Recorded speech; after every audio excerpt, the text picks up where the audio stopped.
Hey guys, it's Tay here. Today's video is going to be something a little bit different. We're gonna try it out and see if you guys like it. Today is going to be true crime. So let's delve into this realm of true crime. Alright, so this is going to be the case of Tristyn Bailey. I'm sure you guys have heard about it before. If not, here you go. And if you see me looking up occasionally, it's because I did type this out on the computer because my memory is horrible. Alright, let's go. So, Tristyn Bailey, she was 13 years old. She was one of 5 children of Stacy and Forrest Bailey. She did grow up and lived in St. Johns County, Florida. And her family and friends would describe her as an energetic young girl who was always kind and patient. She stood up for herself and her friends. She was just a very loving person, let's put it that way. Her mother said that she was a powerful child that was able to give a lot to so many. So she was very selfless. She just gave to those who needed. She was very likable teenager, you know, just a regular girl. She was in 7th grade, only in 7th grade, at Patriot Oaks Academy, where she stood out as a popular student, and she was a cheerleader at the time. So keep that in mind, you know, how cheerleaders are popular and all of that. So she was very liked by everybody, you know, like there was no reason anybody wouldn't like her, or so to think. So at 9 a.m. on May 9th of 2021, the Bailey family was preparing to celebrate Mother's Day. One of Tristyn's siblings went into her room to wake her up and discovered that she wasn't there. She was missing. After a short search of the immediate surroundings, so like their house, you know, neighbor's house, stuff like that, the neighborhood, her mom, Stacy, called 911 to report her daughter missing, which, just like to wake up on Mother's Day, you know what I'm saying? And like you're supposed to be there with your kids and enjoy that day, and to wake up and find your daughter's missing, like I could not imagine how she felt in that moment, especially as a mother. Like that would be so scary. That's very devastating. Man. Anyways, so we're gonna get into the investigation part of this. So around early that morning, according to police reports, I'm gonna try to say his name. Sorry if I butcher it, guys. Don't come for me. Adolphus Absher, a friend of Fucci, which is Aiden Fucci, we'll get into that later, said that Aiden had asked him for Tristyn's phone number. Aiden called Tristyn and convinced her to leave home to go see a friend, which they were going to go see Absher, supposedly her, Aiden, and they were meeting Absher at his house. Okay, so at 1:45 a.m., a residential surveillance camera, so like, you know, camera put up on someone's house, or a Ring camera, recorded 2 people walking east on Saddlestone Drive. And that is strongly believed to be Aiden and Tristyn walking together at 1:45 a.m. And then again, it recorded at 3:27 a.m. a subject running towards the west carrying a pair of white tennis shoes. So that deputies got involved. Deputies Robert Maloney and Liam Stack interviewed Absher later that afternoon. This is, I believe, this is May 10th, early May 10th or May 9th, the night of May 9th. Absher said that Aiden and Tristyn had been at his house and left together. So this is either when they were seen walking to or from Absher's house at 1:45 a.m. because they have recording of Aiden and Bailey, Tristyn, walking together at 1:45 a.m. East. Anyways,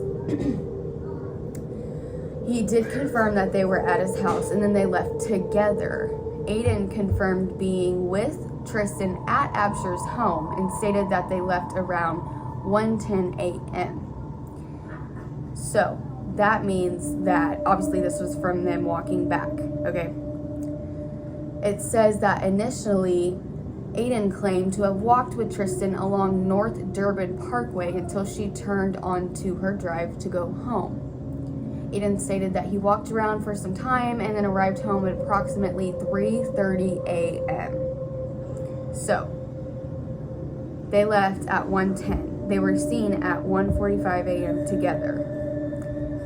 Aiden was seen by himself at 3:27, running with a pair of white tennis shoes in his hand, and he arrived home at approximately 3:30 a.m. That's a little fishy. Anyways, let's continue. So, noting the distance between Absher and Aiden's home is roughly a 30-minute walk. Okay, so how does that work? Investigators pressed for details. At this point, Aiden decided to change his story, stating that him and Tristyn got into an altercation after she attempted to touch his private parts. He claimed to have pushed her away, which caused her to fall and hit her head. Okay, so now when I was doing my research, it was a little unclear on the dates of this, but I believe all of that took place on Mother's Day. She was reported missing. They were seen together, I think. And then this would be the following day, I think. I don't know. But let's just get into it. This is whenever they found her body. It says, so be mindful. I don't know if this is the correct time or day. It says around 6 p.m. on May 9th, a resident was walking through a wooded area at the end of Saddlestone Drive, which, if you remember, that's when at 1:45, a residential surveillance camera recorded two people walking east on Saddlestone Drive. So that street is where that resident was walking, south of Jacksonville.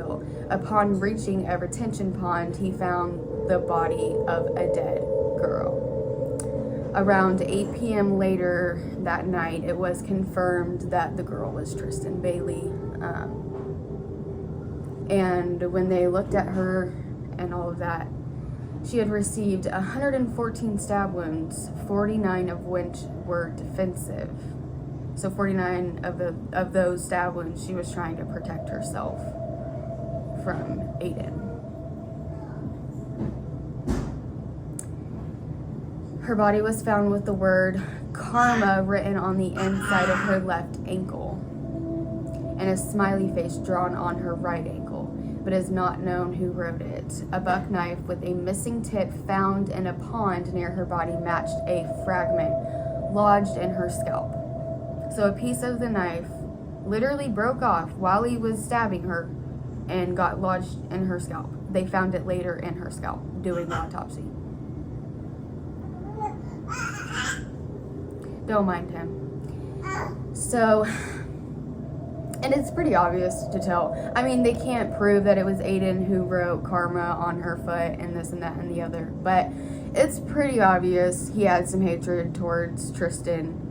So, I mean, we can assume that it was him.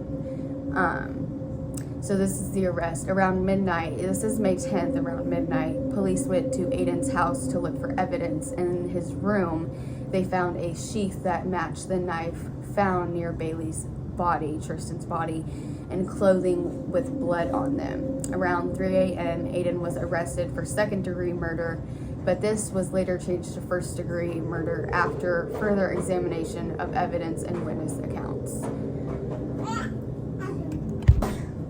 During a press conference on May 27th, State Attorney R.J. Lazara said Aiden told his friends he was going to kill somebody by taking them to the woods and stabbing them, which is exactly what he did with Tristyn. He lured her into the woods and stabbed her to death.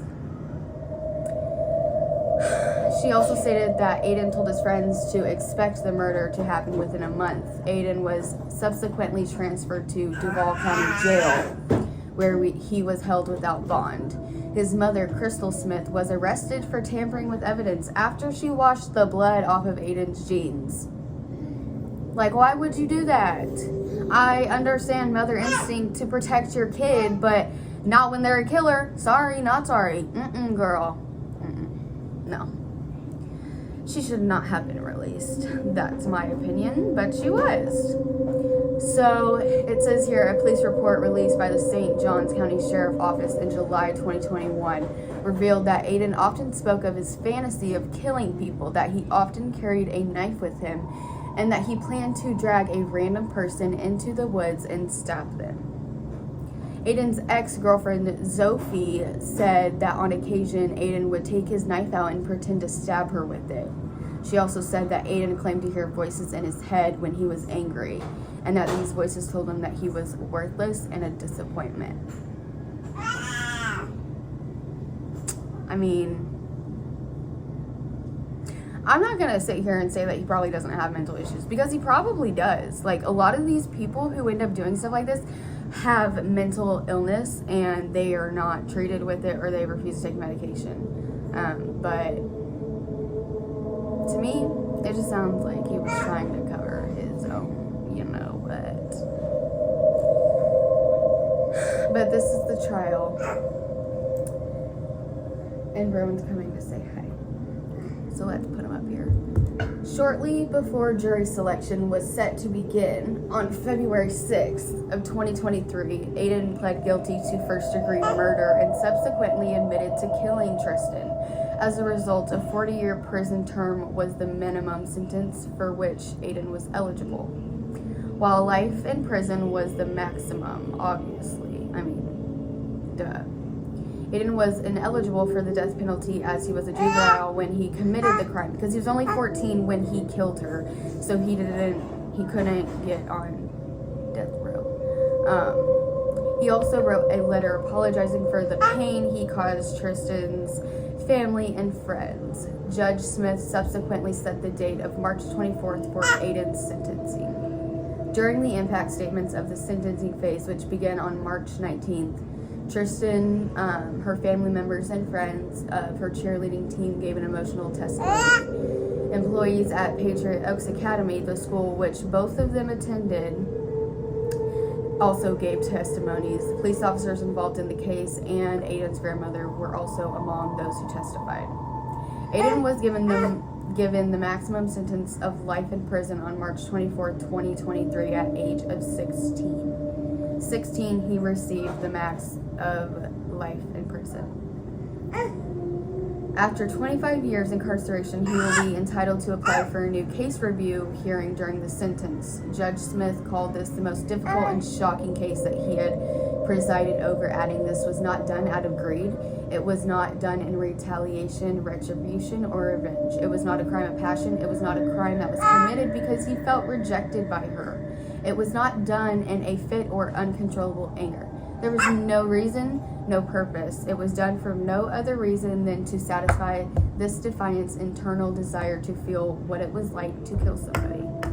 Which we can say that probably is true, because Aiden, there was from what I was reading, there was no belief that he didn't like her because he rejected her or something like that, or she rejected him or anything like that. He just did it for his own fantasies. He's always thought about killing somebody, always wanted to know what it was like to kill somebody. So he went ahead and followed through with that.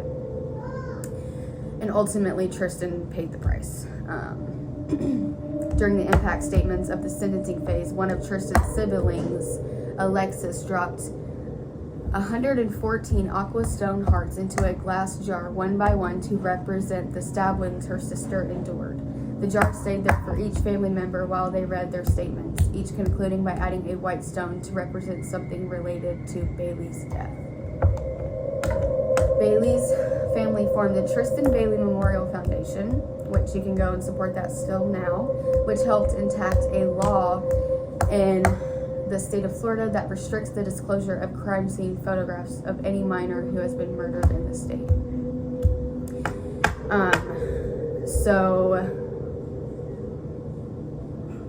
it's, I mean, that is well needed, but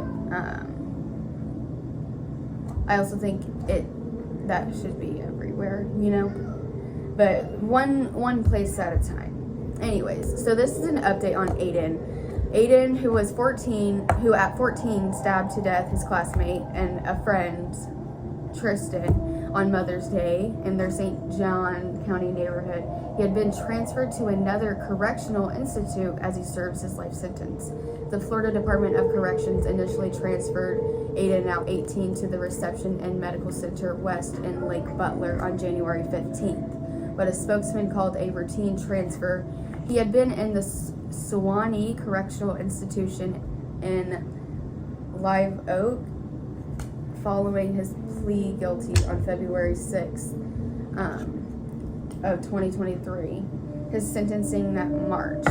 The Reception in the Medical Center West unit is committed to rehabilitation of inmates and offers various programs, including educational courses, vocational training, and substance abuse treatment programs, according to the department.